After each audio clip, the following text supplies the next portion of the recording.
let's get down to brass tacks. I don't want to waste your time or mine, so let's cut out the cheeky little intro and just jump into the questions from Would You Rather, or rather, YouRather.com. Would you rather be better looking in person or be better looking in photos? Well, I can't conceivably think of anyone who would not answer be better looking in person. Who would want that? Being better looking in photos, not only is that not a good thing, that's an actively bad thing. Everyone will be gauging you by your photos before they meet you, and then they'll meet you and be like, oh shit, that guy has a lot more pockmarks all over his face than I thought, or ooh, that girl's kind of way, bigger in the midsection than I anticipated, or something like that. Whereas if you look better in person, they'll look at a picture, anticipate that's what you'll look like, and because it's a picture, they'll probably even think it's a little bit worse, And then they'll meet you and they'll be blown away. They'll be like, holy shit, that person's way more attractive than that picture led me to believe. They're just not photogenic. So I am going to go ahead and be better looking in person. Wow, this is the biggest spread I have ever seen on this site. 96% said be better looking in person, and 4% said be better looking in photos. This is... Who are these 4%? Who are the 4% in this situation? If one of you in the audience is one of those 4%, explain to me any reasonable rationale as to why. And I'm being serious right now. Don't be coy and put a joke comment. I'm serious. If you really think that's better, leave a comment and let me flesh that out with you. Because from my position, and this is just my position, if you're on that side, this doesn't mean to be insulting or anything, but I think you're a complete idiot. I'm surprised that you can bathe yourself and feed yourself without getting shit all over your face. So just explain that to me. I'd really appreciate it. Next one. Would you rather work recycling human poop for the rest of your life? God, why all the poop? Or work with dangerous and explosive chemicals for the rest of your life? I don't... What is recycling human poop? What do you recycle human poop into? Like, is there like a factory somewhere where you can just pour like huge, like massive quantities of like porta-johns in there, and then on the other side comes out like plastic Starbucks cups or some shit? Like, what are you recycling it into? What? Well, it is waste. Like, what are you going to recycle it into? Maybe just, like, throw it in a forest somewhere, but that's not really recycling. That's pretty pretentious to call throwing shit in a forest recycling. I mean, animals shit in the forest. They're not recycling. Hunters shit in the forest. They're not recycling. What are you recycling the poop into? That's an ethical question that I'm not prepared to answer. So I'm going to have to say work with dangerous and explosive chemicals, just because then at least I wouldn't have to tell people that I worked with shit, Like, even though it's a safer thing, and realistically, if I were given this real choice in real life, I probably would go with the shit one, but I'm not going to say that one because it's boring. I want to go with the dangerous and explosive chemicals. Maybe those dangerous and explosive chemicals are a meth lab, and I can expand my horizons there into the drug field. You never know what job opportunities are going to arise from these. So I'm going to say work with chemicals. There we go. 71% agree with me. 29% are so timid and fearful of a little bit of danger that they would rather be wrist deep in poopy. And that's pathetic. You're letting your life be ruled by fear of danger. Would you rather bring John Lennon and George Harrison back to life and reform the Beatles today, or go back to 1963 and go to every Beatles concert from then until 1970 when they broke up? Come on, dude. Like, why would you ask something so specific? I don't care. Like, I don't care about either of these. I'm not a huge Beatles fan. Like, and you know what I don't like is if you somehow say, like, you don't like the Beatles. I mean, I'll listen to their music. It's fine, but I'm not, like, rocking out to the Beatles on a Friday night. And I shouldn't have to be. It's silly when people pretend like older music is somehow superior to newer music by virtue of the fact that it's older. Shit that's back then is still shit. Just because it aged a while, it's still aged shit. If anything, aged shit is worse than just regular, So, I'm gonna go and say... go back to 1963 and go to every concert, but I don't want to go to every concert, man. I want to go to one concert. Just one concert, That's it. That's all I need. 56% agree with me, and 44% apparently just have some weird fantasy to bring them back and reform the Beatles. Like, why do you really think they'd be good today? And would they come back in the bodies that they had died in? Would this be like a Christ kind of return, like where they'd still have like the wounds of death, or is this more of like they come back in like their prime, like mid-20s or something? I don't know. So many questions. Would you rather wear only skin-tight clothing or wear clothes that are much too big? As a man, I would rather wear clothes that are much too big, but at the same time, you always look just like a slob when you do that. Whereas I'm sure that if I wore skin-tight clothing, it would give me a lot of incentive to work out and to stop eating a lot of garbage, because I'd be actively out there. Everybody could see my body everywhere, and they'd be like, that guy's looking a little chubby. And I'd be like, man, they can all tell I'm getting a little chubby. I better lay off the, Oreo stuffed whatever I was going to eat tonight. So I'm going to go with skin-tight clothing, just because it's going to motivate me. And, I think it would be a good thing in my life. 43% agree with me, and 57% would rather wear the big clothes. See, but if you start wearing big clothes, you're just going to lose all your motivation. You're going to be like, ugh, well, I look really bad anyway. May as well have that extra Chipotle burrito or whatever the hell you're eating. So you're incorrect on that one as well, my friends, if you sided against me, which I'm pretty sure the majority of you did. Would you rather win the Nobel Peace Prize or find a cure for a terminal disease? What? I'd rather find a cure for a terminal disease.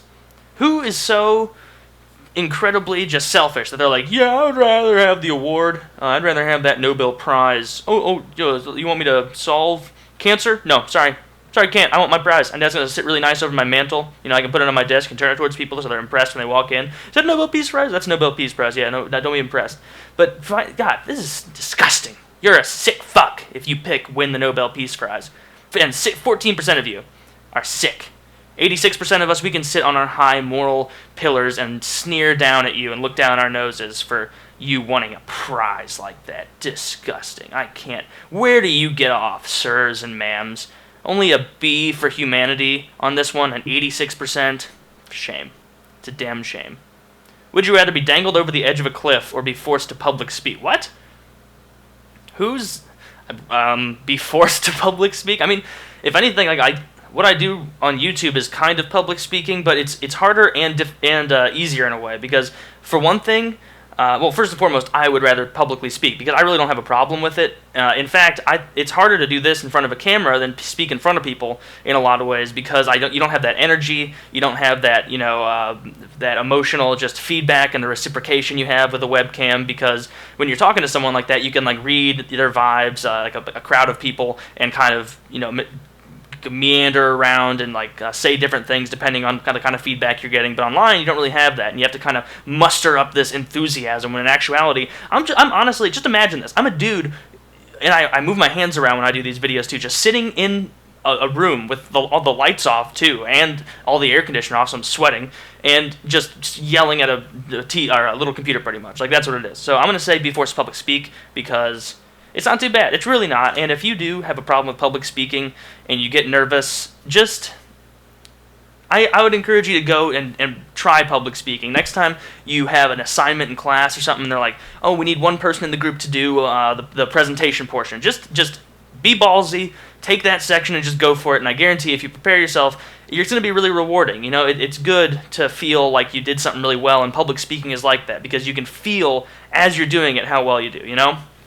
And really, there's only been like 2 situations ever where I've watched someone publicly speak in like a class, and it's been so bad that like I wanted to like cry and just leave. Like I was like so close to just being like, oh, I have explosive diarrhea, I have to leave, and just like get up and run out of there because that was favorable to that situation.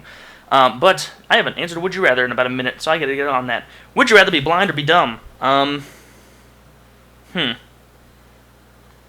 That's actually a pretty good question. Be blind or be dumb? I do like to speak a lot, but in the grand scheme of things, I think I like to see more than I like to speak. So I'm going to have to say I'd rather be dumb. You know? It's just, I can't imagine being blind. Like, well, that's a retarded thing to say. Of course I can fathom the idea of being blind. I can imagine that, but it's just strange. Yeah, I guess I'm sticking with it. Be dumb. 57% would rather be dumb, and 43% would rather be blind. Is dumb the preferred term? Is that, like, that sounds like it's not politically correct. Like, I don't give a shit about most politically correct things, but, like, it seems like it's kind of insulting to just be like, oh, yeah, you're dumb. You're dumb. Oh, yeah, that poor blind guy. Oh, that poor deaf guy. They have it so rough. No, you're just dumb. You're a dumb idiot. Like, that's I don't know, it's pretty funny. If you were to bet your life savings on a single roulette spin, would you rather bet it all on black or bet it all on red? You idiot. I'm not even answering this. Would you rather be sick for the rest of your life or kill 2 puppies? Oh, kill 2 puppies. If you put 2 zeros after that 2, it'd still be kill the puppies, because I'm not going to be sick the rest of my life, and I am pretty sure we have more than enough puppies to kill. I mean, we cut off the balls and remove the sexual organs of animals all over the place because we have so many of them, apparently. Let's just take them and kind of exterminate those puppies. You know, now I'm getting into like a huge kind of genocide of puppies when really it's only 2. I'm taking this way too far. So yeah, I'd kill the 2 puppies for sure. Do I have to like be...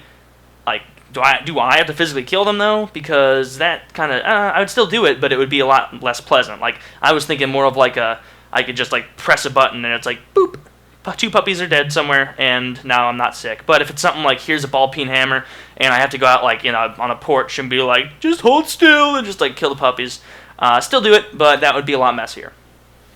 Yeah. 72% said kill 2 puppies, 28% are just, I don't know, you deserve to be sick, morons. Next one. Would you rather feel like you have to sneeze all the time or feel like you're about to fall all the time? That would be so stressful, just feel like you're about to fall all the time. Just walking down a hallway like, whoa, whoa, whoa, whoa. Like, it's just, oh, I can't even admit that you just always feel like you're off balance, that you wouldn't be able to do anything. Like, oh, that would be unpleasant. You have to spend all your life sitting is what you'd have to do. I guess I'd rather feel like I have to sneeze. This is a funny question. Oh, really close. 49% agree with me about sneezing, and 51% said feel like you're about to fall all the time. I don't know. I'm imagining that feeling when you're on like a roller coaster and it feels like all your organs are like pushed over to the side and your balance is off kilter, and I don't know. That would be unpleasant. It'd make you feel nauseous. Alrighty then. So that's the end of the video. Hope you enjoyed. If you did, leave a rating. If you didn't, go do something. I don't know. I can't think of anything to tell you to go do. Goodbye, and I love you.